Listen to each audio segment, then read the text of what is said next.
Right off the bat, I want to let everybody know that I'm writing this review from the standpoint of an Atari VCS owner, but most of what I say should apply to the Switch or any other versions that you may be interested in. That is, assuming they don't have any individual issues. But as an Atari VCS owner, I think Haunted House is a game that the console was in desperate need of. You see, the Atari VCS has pick-up-and-play arcade-style games in spades. It's always been Atari's strength, but Haunted House gives the VCS an adventure game that doesn't require tons of time to get value out of it, and it's pretty different from most of the other adventure games on the market. Although it feels like it shares more in common with, say, Luigi's Mansion than the original 1981 Haunted House, this really isn't a bad thing. With all that said, let's take a deeper look at Haunted House.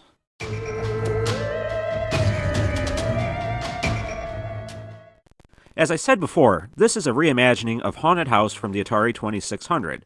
In that game, you played a pair of eyeballs that would have to venture through several differently colored rooms in order to find pieces of an urn to put back together and then escape the mansion alive. This one follows the premise extremely closely, requiring you to recover 3 pieces of a vase to save your missing uncle from some unhappy haunts. But that's where the similarities end, and I'm okay with that, as I was afraid this version was going to be something like the Haunted House Reimagined on the Atari 50th collection. Not to say that was bad, but it wouldn't be worth $20 on its own. The rooms seem to be randomly generated to an extent, which means that each time you replay a level, it should be a little bit different. However, if you get stuck on a level for a while, you'll start to recognize that the rooms themselves get reused more often than you might think. Your objectives seem to be randomized too. In each room, you must achieve something to clear the spirits from it. You'll either have to defeat every ghost, remove 3 ghost chains from pillars, enter a ghost dimension and then find your way back out again for some unknown reason, recover a key from a thief, or find an idol and place it on the pedestal. And honestly, this provides enough variety that it should take a long time for one or another to get stale and boring. You also encounter special rooms with friendly NPCs, such as a chef or a maid, that require you to recover some items for them in exchange for some currency. We'll get into the currency in a minute, but I want to talk about the characters and the story for just a second. Again, much like Neo Sprint that I reviewed last week, this game lacks in the story and personality department. You have up to 5 playable kids and more NPC allies than you might expect, but none of them feel particularly memorable. I honestly couldn't tell you anything about the kids beyond what they look like. You have a ghost companion that walks you through the start of the game, and luckily he doesn't stick around for long as he's more annoying than anything, but I suppose he was necessary. Regardless, complaining about the story in an Atari game is like complaining about the story in adult films. If you care that much about it, then you're probably doing it for the wrong reason. So let's get back to the gameplay. The kids in Haunted House control very well, and using the triggers to sneak past ghosts or run to objectives feel very intuitive. You have to either sneak up behind ghosts for an instant kill, or wear their lives down a little bit with the lantern while dodging their attacks. Combat is frantic and intense, and I love it.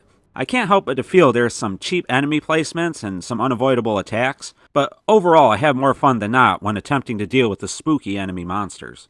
For the cheaper enemies, you can use a variety of items you find in the levels that will allow you to freeze them, make them enter a frenzy, electrocute them, stun them, distract them, or even outright kill them.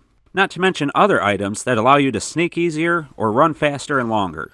Learning to use these items are key if you want to escape sticky situations.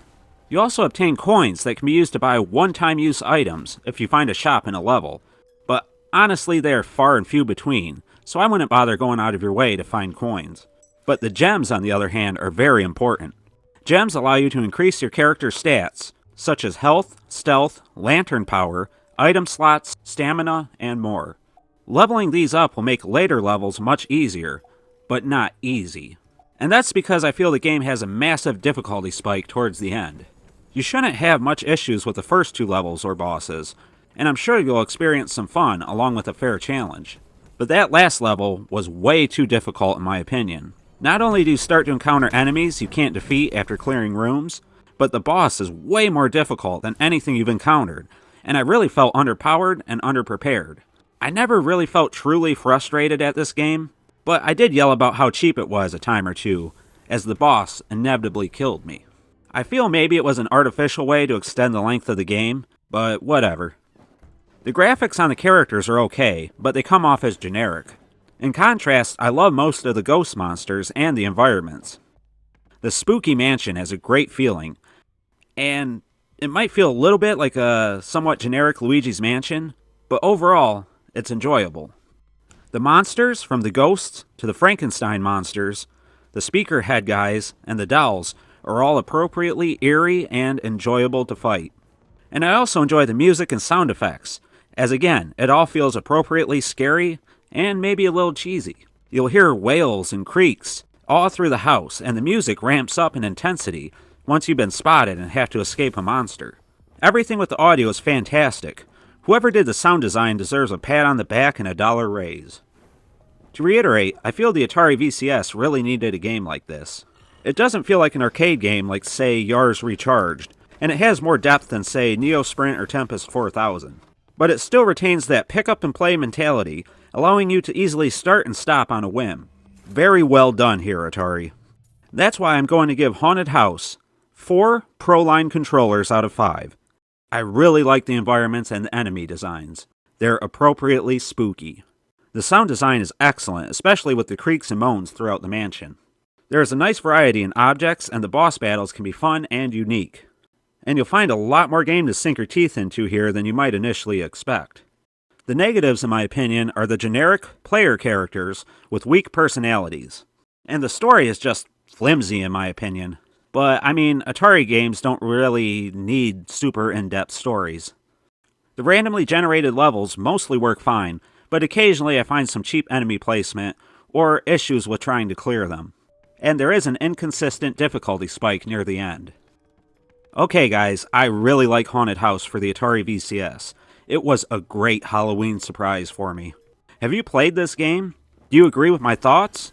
Or did I forget something about Haunted House that should alter the score I gave it?